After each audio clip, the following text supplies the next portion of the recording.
Brains GS में बच्चों आपका स्वागत है। हम लोग अब नए टॉपिक पे आए हैं। आपने जैसा कि पिछली क्लास में जो पिछले वीडियो थ्रू आपने देखा है, गियासुद्दीन तुगलक यानी कि तुगलक वंश का संस्थापक, उसका पुत्र जूना खां मोहम्मद बिन तुगलक के नाम से दिल्ली की राजगद्दी में बैठता है।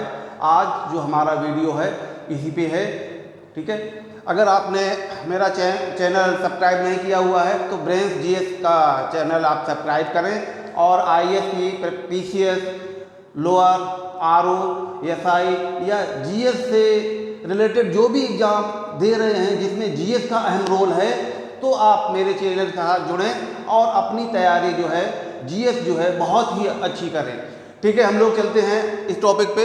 मोहम्मद बिन तुगलक, जैसा कि आपको नहीं मालूम होगा कि दिल्ली सल्तनत के अभी तक जितने भी आपने सुल्तान पढ़े हैं उनमें से मोहम्मद बिन तुगलक जो है सबसे पढ़ा लिखा विद्वान सुल्तान था, लेकिन दिल्ली सल्तनत का सबसे मूर्ख सुल्तान में भी गिनती इसकी भी होती है। तो इसकी जो खूबियां हैं, मिक्सअप हैं, विवादास्पद सुल्तान रहा है। और इसी तुगलक जो एक नहीं, तुगलक की फरमान जारी कर देना मेरे समझ से जो है, आप पूरा जब लेक्चर आप इसका पढ़ेंगे इसके बाद आपको पता लग जाएगा कि जो तुगलक की फरमान जारी कर देना जो एक लोकोक्ति या मुहावरे के रूप में आया, वो इसी के ही साथ आया होगा, ठीक है। तो इसमें इस तरीके की जो है खूबियाँ रही हैं, अच्छी भी रही हैं और बुरी भी रही हैं। तो अच्छी क्या खूबियाँ थी जिससे आप अभी मैं बताऊंगा तो आपको लगेगा हाँ वास्तव में ये इसकी अच्छी खूबियाँ रही होंगी। और जब हम इसकी असफलताओं पे आएंगे तो असफलताओं पे आपको लगेगा कि नहीं यार, ये तो इसकी मूर्खता वाली जो है योजनाएं रही होंगी, ठीक है। तो हम लोग चलते हैं इसी पे। तो इसका जो असली नाम है वो जूना खां, और जूना खां ही जो है मोहम्मद बिन तुगलक के नाम से दिल्ली की राजगद्दी में बैठा। और कब बैठा? तो 1325 ईस्वी में ये बैठा था और करीब करीब 25-26 साल तक इसने राज्य किया। तुगलकों का, दिल्ली सल्तनत के सुल्तानों में सबसे लंबा शासन जो रहा है वो तुगलक शासकों का रहा है, जो आगे हम लोग उस पर डिटेल में करेंगे। तो दिल्ली सल्तनत का ये एकमात्र सबसे ज़्यादा पढ़ा लिखा योग्य शिक्षित व्यक्ति था। अगले तो देखेंगे कि ये जो सुल्तान था ये खगोल, चिकित्सा शास्त्र, तर्कशास्त्र, रीजनिंग का भी विद्वान था। इसने कई सारे जो है भारतीय ग्रंथों का भी अध्ययन कर रखा था और उसको समय समय पर जब भी इसको समय मिलता था अध्ययन करता था। इसको मनिहारों का राजकुमार भी कहा जाता था, प्रिंसेस ऑफ मनिहार के नाम से भी इसको जाना जाता है। अगला देखेंगे कि ये दिल्ली सल्तनत का पहला ऐसा सुल्तान था जिसने हिंदुओं के प्रति लिबरल उदारता का परिचय दिया, सहिष्णुता की नीति अपनाई, हिंदुओं के होली, दीपावली जैसे त्योहारों में भी पार्टिसिपेट करता था। इससे पहले कोई सुल्तान नहीं करता था, तो ये पहला ऐसा दिल्ली सल्तनत का सुल्तान है जिसने होली और दीपावली जैसे त्योहारों में पार्टिसिपेट किया, उदारता की नीति अपनाई। अगला हम देखेंगे कि इसने अपने समय में जो है जैन विद्वान जो हैं उनको सम्मानित किया, उनको रिस्पेक्ट दिया, उनको बुलाया। तो एक नाम आता है जिन प्रभासूरी। जिन प्रभासूरी को अपने महल में बुला के उनका सम्मान किया और उनको 1000 गायें भेंट की। बहुत इंपॉर्टेंट पॉइंट है, मोहम्मद बिन तुगलक ने किन जैन गुरु को अपने दरबार में बुलाकर 1000 गायें भेंट की थी, तो वो जिन प्रभासूरी थे, ठीक है। अगला जो है जम्बू जी। जम्बू जी को भी जो है एमबीटी ने अपने दरबार में बुलाया और उनको भूमि अनुदान दी, कुछ सारी भूमि जो है उनको धार्मिक कार्यों के लिए प्रदान की थी। राजशेखर, तो 3 जैन विद्वान हैं, वो इनके दरबार में आए और एमबीटी की तरफ से यानी कि मोहम्मद बिन तुगलक की तरफ से इनको सम्मान दिया गया। अगला हम लोग चलते हैं कि ये जो पहला सुल्तान जो माना जाता है जिसने हिंदुओं के त्योहारों में पार्टिसिपेट किया। तो एक इस्लामी की पुस्तक है जिसमें इसका वर्णन मिलता है, वो कौन सी है? फुतुहात ए सलातीन। फुतुहात ए सलातीन इस्लामी की पुस्तक है जिसमें ऐसा वर्णन मिलता है कि एमबीटी ने यानी कि मोहम्मद बिन तुगलक ने हिंदुओं के प्रमुख त्यौहार दीपावली और होली में पार्टिसिपेट किया था और समय समय पे करता था। ठीक है, अगला चलते हैं कि इसके समय में एक इब्न बतूता, अफ्रीका महाद्वीप में एक मोरक्को देश है, मोरक्को का निवासी है इब्न बतूता, 1333 ईस्वी में भारत आया था। भारत आया था 1333 में, और ये एमबीटी के दरबार में गया। एमबीटी ने यानी कि मोहम्मद बिन तुगलक ने इसको दिल्ली का काजी नियुक्त किया। मोहम्मद बिन तुगलक ने इसको काजी नियुक्त किया। इसी ने एक रेहला पुस्तक की रचना की, बहुत इंपॉर्टेंट है। इब्न बतूता मोरक्को का निवासी था, मोहम्मद बिन तुगलक के सामने में अब 1333 ईस्वी में भारत आया। इसने मोहम्मद बिन तुगलक के ही शासन के दौरान का भारत का वर्णन किया हुआ है रेहला पुस्तक में, और इसको दिल्ली का काजी नियुक्त किया। इसी को 1347 में करीब 1347 में जो है 42 में करीब एम्बेसडर बना के या राजदूत बना के राजनीतिक संबंधों के लिए चीन भेजा। तो कहाँ भेजा? चीन, इसी इब्न बतूता को। ठीक है, चलते हैं अगला कि ये दिल्ली सल्तनत का एकमात्र ऐसा सुल्तान था जिसने एशिया में साम्राज्य विस्तार का प्रयास किया था। सम्राट, तो आप इन सब पॉइंटों को देखेंगे तो आपको लगेगा कि जो है एमबीटी एक अच्छा विद्वान शासक रहा होगा या सुल्तान रहा होगा। ठीक है, लेकिन जब इसके योजनाओं पे आएंगे, जो योजनाएं इसने जारी की थी, तो इसके प्रति जो है जनता में एक विद्रोह हुआ। दिल्ली सल्तनत में जो सबसे ज़्यादा विद्रोह हुए थे तो इसी की कार्यप्रणाली के खिलाफ हुए थे, यानी कि मोहम्मद बिन तुगलक जितने भी ओवरऑल सुल्तान दिल्ली सल्तनत के हुए हैं उनमें से सबसे ज़्यादा जो विद्रोह हुए हैं या रिवोल्ट हुए हैं वो मोहम्मद बिन तुगलक के ही खिलाफ हुए थे। ठीक है, तो इसकी हम 5 योजनाओं पे आते हैं जो असफल हो गई थी, उसका रीजन कहा रहा था। तो 5 असफल योजनाओं में जो है एक योजना है दोआब में कर वृद्धि, 1326-27 पे करीब करीब लागू की थी। दोआब आपको मालूम है कि ये यहाँ पे गंगा नदी निकलती है, यहीं पे यमुना नदी निकलती है, तो इसी के बीच के क्षेत्र को दोआब कहा जाता है, यानी कि 2 नदियों के बीच का जो क्षेत्र है वो दोआब कहलाता है। और तो गंगा और यमुना वाला जो क्षेत्र है दोआब, उसमें उसने जो है 1/10 से लेके 1/20% की लगभग राजस्व की वृद्धि की थी दोआब क्षेत्र में। अच्छी वृद्धि थी क्योंकि इसको एशिया पे अपना साम्राज्य विस्तार करना था, तो उसके लिए धन संसाधनों की ज़रूरत थी। इसीलिए दोआब जो दिल्ली सल्तनत का सबसे ज़्यादा उर्वरक शक्ति यानी फर्टाइल क्षेत्र था, वहाँ पे टैक्स की वृद्धि की। लेकिन हुआ ये कि जब इसने टैक्स वृद्धि की जिस वर्ष, उस वर्ष वहाँ उस क्षेत्र में जो है इस क्षेत्र में सूखा पड़ा हुआ था। तो लोगों ने जब सैनिकों को आदेश दिया, भाई आदेश फरमान, सुल्तान ने तो फरमान जारी कर दिया दोआब क्षेत्र में जो है इतने % की वृद्धि, और जब वहाँ पे सख्ती और ऊपर सख्ती से कि कोई भी ढिलाई ना की जाए टैक्स वसूल करने में। लेकिन जो सैनिकों का, जो प्रशासनिक कर्मचारियों को जो आदेश हो गया तो उस आदेश का पालन करने के लिए वो उन क्षेत्रों में गए, लेकिन सख्ती से वहाँ पे टैक्स वसूल किया गया। तो लेकिन उसके बदले बहुत सारे ऐसे जो किसान थे जिनके ज़मीन में खाद्यान्न हुआ ही नहीं, वो टैक्स कहाँ से देंगे। तो बहुत सारे लोगों ने जो है ज़मीनें छोड़ दी और लूटपाट का धंधा अपना लिया।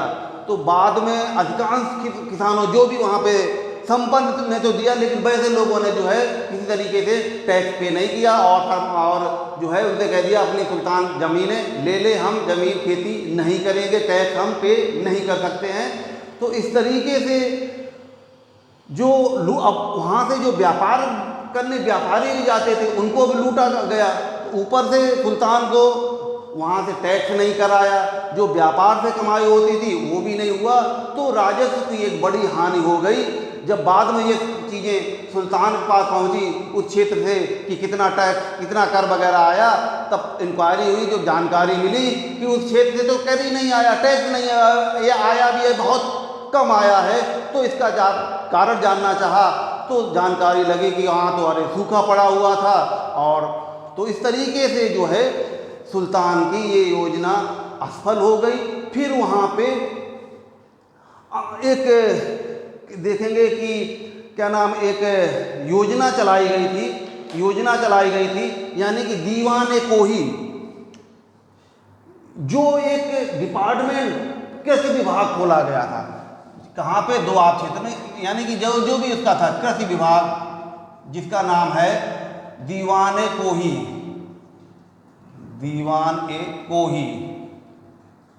योजना अच्छी थी। टैक्स जो डेवलप एरिया था वहाँ पे जो 10% नॉर्मली होता अगर बढ़ जाएगा तो, लेकिन कारण था कब लागू होना, उस दौरान लागू ना होना जब सूखा पड़ा हुआ। तो ये योजना जो है सही समय पे नहीं जारी हुई, इसलिए असफल हो गई। तो ये योजना सुल्तान की फ्लॉप हो गई और राजस्व की हानि हुई, यानी कि दोआब में करबंदी लागू हुई। अगला देखें राजधानी परिवर्तन। अब सुल्तान ने फरमान जारी कर दिया कि हम अपनी राजधानी अब दिल्ली से हटाकर कहाँ ले जाएंगे। ये जो राज्य है देख रहे हैं आप, दौलताबाद, इसका नाम तो जो था पहले देवगिरी, आप पढ़ चुके हैं देवगिरी पे, देवगिरी। अब इसका जब सुल्तान ने अपनी राजधानी दिल्ली से दौलताबाद का आदेश दिया, और आदेश कब दिया था?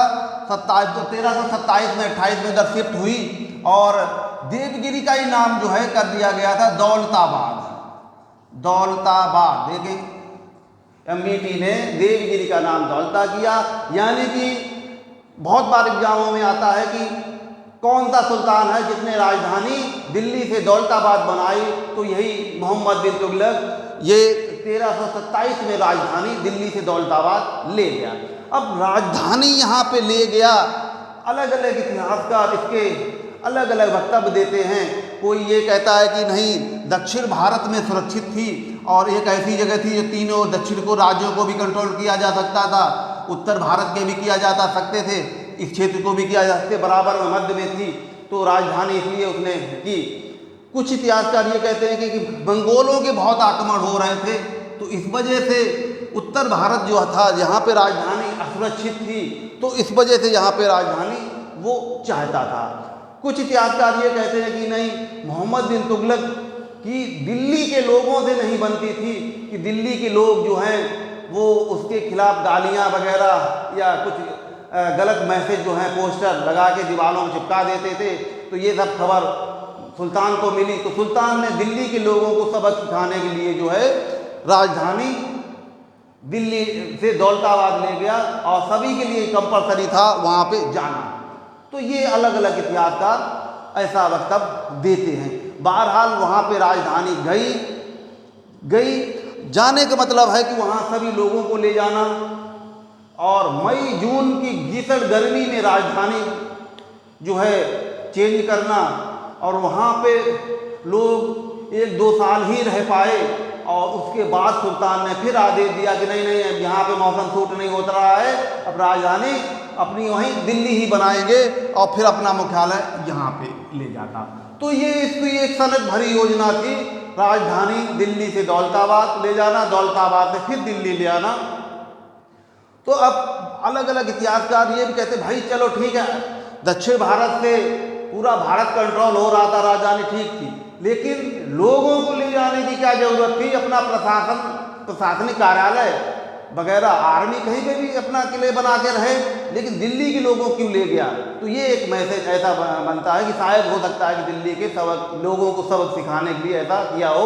लेकिन इसीलिए जो है मोहम्मद बिन तुगलक के नाम के आगे कि ये एक दूसरे के सुख दुख के प्रति अनभिज्ञ और लोगों का रक्त पिपास सुल्तान की भी खूबी के नाम से भी इसको जाना जाता है कि मोहम्मद बिन तुगलक है एक दूसरे के सुख दुख के प्रति उपेक्षा भाव रखता था और रक्त पिपासु सुल्तान के का नाम निकनेम इसको दिया गया। उसका कारण कुछ कहीं ना कहीं इसी से जुड़ा हुआ होगा।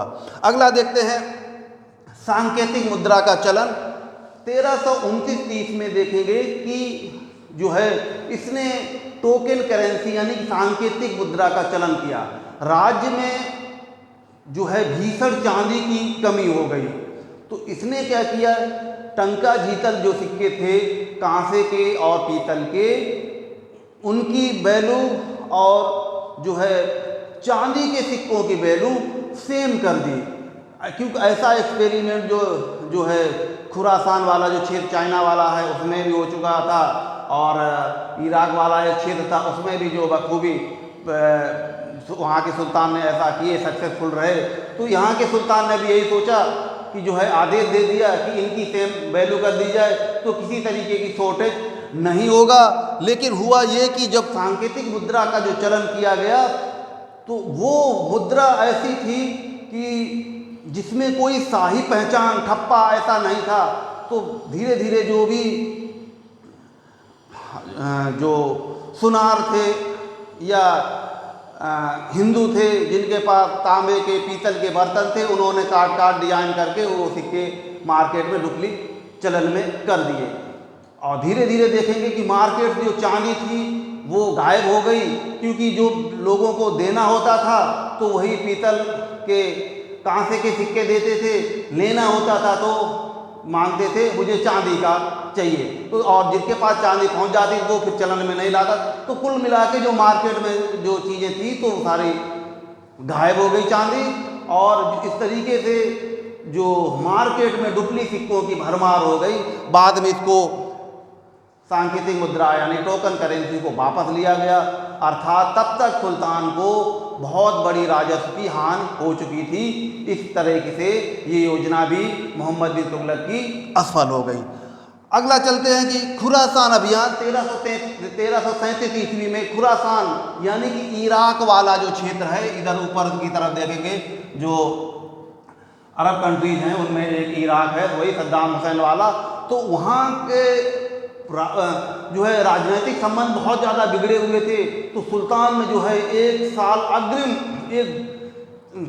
जो है करीब 3 लाख के आसपास की एक बड़ी विशाल सेना तैयार की, घुड़सवारों सेना 2,70,000 के करीब मिलती है, तो 3 लाख के आसपास जो है घुड़सवारों की सेना तैयार की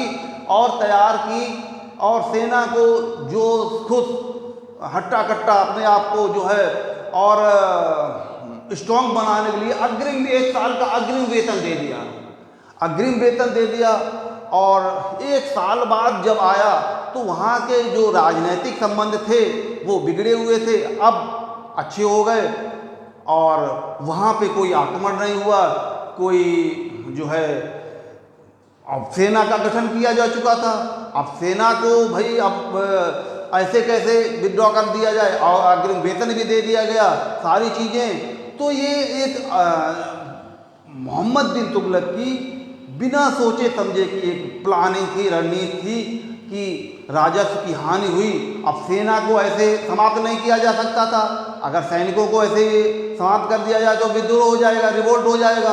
वो सैनिक भाई इतने बड़ी संख्या में कहाँ जाएंगे। तो ये योजना जो इसकी जो है खुरासान अभियान की फ्लॉप हो गई। ठीक है, अब देखेंगे एक अंतिम थे कराची। उसने सोचा ये सैनिकों को तो भर्ती किया ही हुआ है, तो हम इसको जो है जो हमारा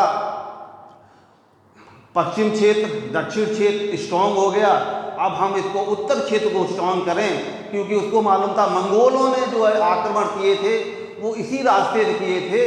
तो इसने जो है कराची अभियान के लिए अपनी वही घुड़सवार सेना भेज दी। अब भाई आपको भी मालूम है कि ये घुड़सवार सेना भेज दी है, तो वो हिमालय को क्रॉस करके जो इधर, तो आपको मालूम है ये हिमालय क्षेत्र है, ये हिमालय क्षेत्र है, तो हिमालय के पास कैसे सेना वहाँ पे जाएगी, वो भी घुड़सवार सेना। तो काफ़ी मशक्क़त के बाद वहाँ पे सेना का एक अभियान हुआ, गए। तो कहते हैं काफ़ी समय के बाद सुल्तान के पास मात्र जो है 3 सैनिक लौट के आते हैं, और आज तक पता नहीं लगी वो सेना जो है घुड़सवार सेना कहाँ चली गई। तो यानी कि ये भी सुल्तान की, भाई हमें हिमालय वाले क्षेत्र पे आक्रमण करना है, वहाँ पे घुड़सवार सेना की क्या ज़रूरत है। तो ये भी एक मूर्खता वाली योजना थी। इनसे आप समझ सकते हैं कि सुल्तान की जो योजनाएं थी वो समय से पूर्व की थी, अच्छी थी, लेकिन उनका अगर क्रियान्वयन जो है सही से किया जाता तो रिजल्ट अच्छे निकलते। लेकिन सुल्तान की योजनाएं जो हैं संक भरी थी, और इसीलिए जो है इसको मूर्ख सुल्तानों की श्रेणी में भी गिना जाता है। ठीक है, अब चलते हैं कि जो है इसके समय में दक्षिण भारत में हिंदू राज, एक शक्तिशाली हिंदू राज की स्थापना हुई थी। 1336 ईस्वी में 2 भाई थे, हरिहर और बुक्का। बहुत बार एग्जाम में आता है कि विजयनगर की स्थापना दिल्ली सल्तनत के किस सुल्तान के शासनकाल में हुई थी, तो यही MBT यानी कि मोहम्मद बिन तुगलक के शासनकाल के ही दौरान दक्षिण भारत में तुंगभद्रा नदी के तट पे 1336 ईस्वी में 2 भाई हरिहर और बुक्का ने विजयनगर की स्थापना की थी, जो उस दौरान जो है शक्तिशाली हिंदू राष्ट्र के नाम से रहा है, विजयनगर। ठीक है, 1336 में हरिहर और बुक्का को, जो इसने देवगिरी में अपनी राजधानी बनाई थी, उसी के नीचे की तरफ जो है मुस्लिम डायनेस्टी भी एक डेवलप हुई थी, बहमनी राज्य। अलाउद्दीन बहमन शाह ने 1347 ईस्वी में बहमनी राज्य की स्थापना की थी।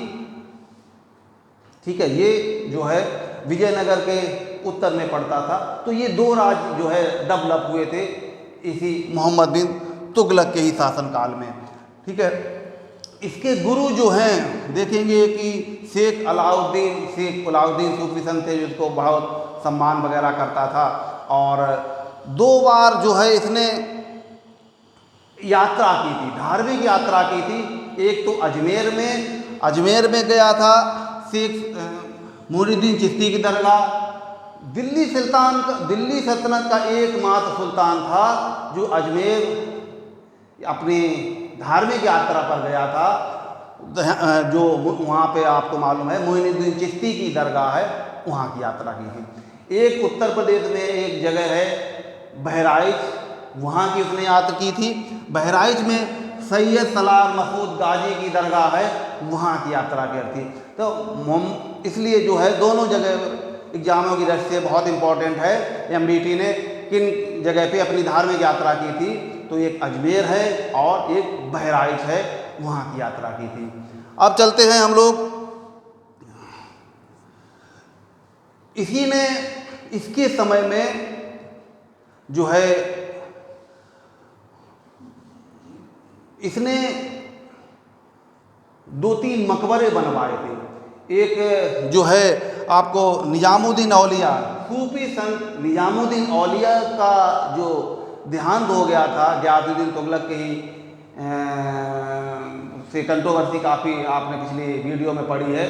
तो उन्हीं का देहांत जब दिल्ली में हो गया था, उनका मकबरा जो बनवाया, हालांकि उन्होंने मकबरे को बनाने से मना किया था कि हमारा मकबरा भव्य मकबरा ना बनाया जाए, लेकिन MBT ने उनकी इच्छा के विरुद्ध जो है एक भव्य मकबरा बनवाया था दिल्ली में। बदायन मीरन बहरीन जो है एक सूफी संत थे, गुलहीम, उनका भी मकबरा बनवाया था MBT ने। कहाँ पे? उत्तर प्रदेश में जगह है बदायन, वहाँ पे। एक और बनवाया था इसने मुल्तान में, जो कि पाकिस्तान में, शेख रुकनुद्दीन का मकबरा जो है वहाँ पे।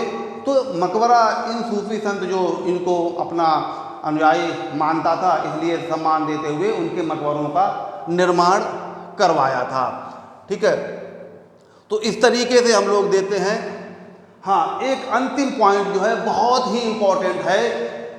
दिल्ली सल्तनत में मोहम्मद बिन तुगलक, जिसके खिलाफ फतवा जारी हुआ था, लोगों ने धर्म के विरुद्ध मानते हुए मोहम्मद बिन तुगलक के खिलाफ फतवा जारी किया था, और मुगलों में अकबर के खिलाफ फतवा जारी हुआ कि अगर कभी पूछा जाए कि कौन से दो सुल्तान थे जिनके खिलाफ फतवा जारी हुआ था, तो एक तो ये है मोहम्मद बिन तुगलक है, और दूसरा है अकबर, जिसके खिलाफ फतवा जारी हुआ था।